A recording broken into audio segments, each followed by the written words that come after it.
fertility issues, from what I hear, it impacts females and males both equally, meaning that when there's a fertility issue in a couple, it's a 50-50 chance, approximately. I don't know exactly the numbers, but from what I hear, it's approximately the same chances of it coming from the male or coming from the female. So, as a male, do you ever feel self-conscious that people might think that the fertility issue is on the male side versus the female side? Like when somebody's talking about it, are you ever wondering, wait a minute, are they thinking it's my side? Yeah.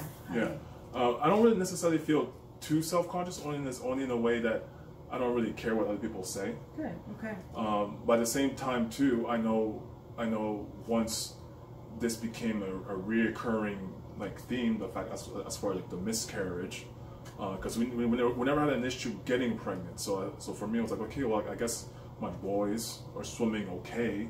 They're getting to the destination, but for whatever reason, we couldn't get past the first trimester. So then I just got to a point where okay, like, you know what, we're both in this. Let's get the tests that we need that we need to get, and see if anything's wrong. And then when we got a couple of those results back, and we found out that for the most part nothing was really wrong, then you kind of scratch your head, but at least it takes away that self-consciousness part of like, is this my fault? Is this me that's causing these infertilities, or the fact that we can't have a viable pregnancy? Okay. All right. So that's simple. Your turn. Last question. How has fertility affected your faith? How has it impacted my faith? Tell the truth, initially, I was very angry. I was in a very dark place.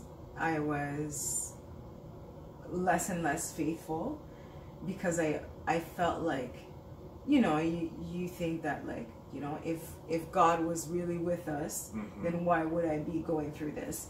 But I have experienced and seen what God was doing in the background during, all that time.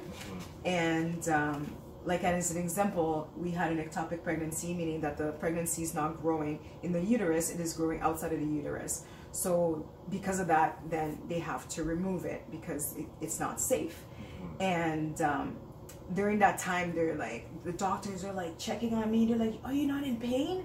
And I'm like, no, I'm not in pain. They're like, this is a really big emergency. We have to get you to the hospital and do surgery like right now. And I'm like, okay. And then every, maybe half an hour or so, they're like, how are you doing? Are you in pain? I'm like, I'm not in pain. So I felt that up until the surgery, and then I wasn't in pain. I went to the surgery, and they removed it. But when I hear of what other people go through with the same conditions that I had, then I'm really thinking, oh my God, God was really on my side. I didn't suffer. The surgery went really well. I woke up and it was one of the best doctors. Shout out to my sister for Googling her, telling me, oh yeah, this doctor's really well renowned and you're gonna be fine. And recovery was great, no infections. So, and I could give you countless examples where in hindsight, you really see what God did for you and you really see his presence. But when you're in a storm, when you're in, in that negative mindset, you're not really thinking what God did for you. You're really thinking what God did not do for you, right? And but as I kind of progressed through this journey, and I try to do a lot of mindfulness because you do have to be very mentally strong to go through, all of this that we've been through.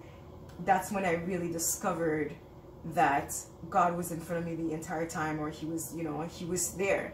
So I have to say that I think initially a lot of anger, but as the journey progressed, I feel like my faith got stronger, because I feel like, honestly, we wouldn't be here. We may have had separated.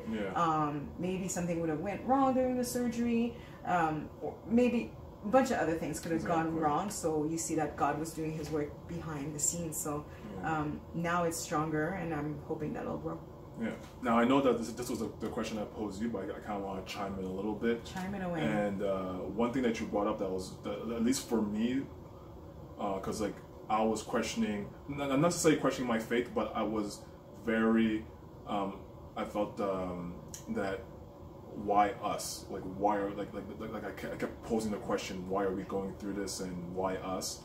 Then you realize, once you share the story, start talking to people, you realize that some people have gone through way worse. That's whether true. it's going through a very painful ectopic pregnancy, or being pregnant for 4, 5, 6 months, right, and then losing a child, right, you know, in the second trimester. Like, that is just devastating. And the thing is, like, you don't have to look too far. Like, we just we were in church. I think this was after our second miscarriage, and this one lady was sharing her story. She provided a testimony that day, and she lost her baby at 7 months. Wow. So imagine carrying a child for 7 months.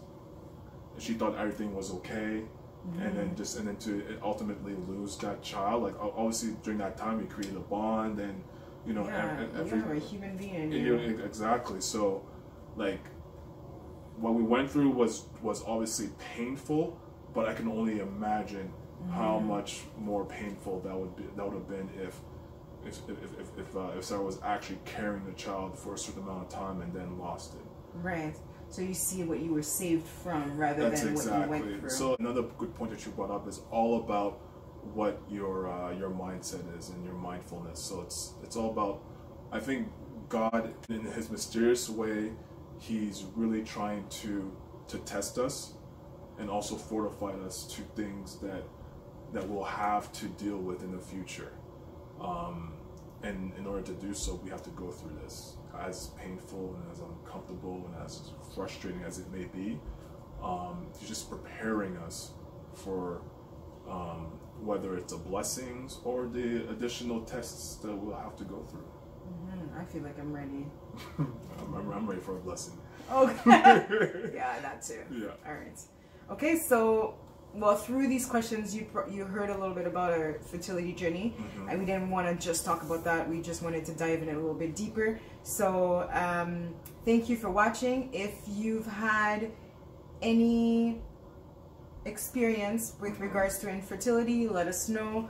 You don't have to, obviously, personal preference, but you know, we try to be open about this because we do know that it is something that is very, very common, and so we feel like nobody should have to hide. And I honestly hope that one day your infertility could be talked about like so easily. Not to say that it's not painful, but it won't be so taboo, and it won't be like something that you have to be ashamed of. So, which is kind of why we wanted to come out and discuss. Exactly. And like Sarah said earlier, this is definitely a topic that we'll come back to, and as we're going through this journey, because it's not complete yet.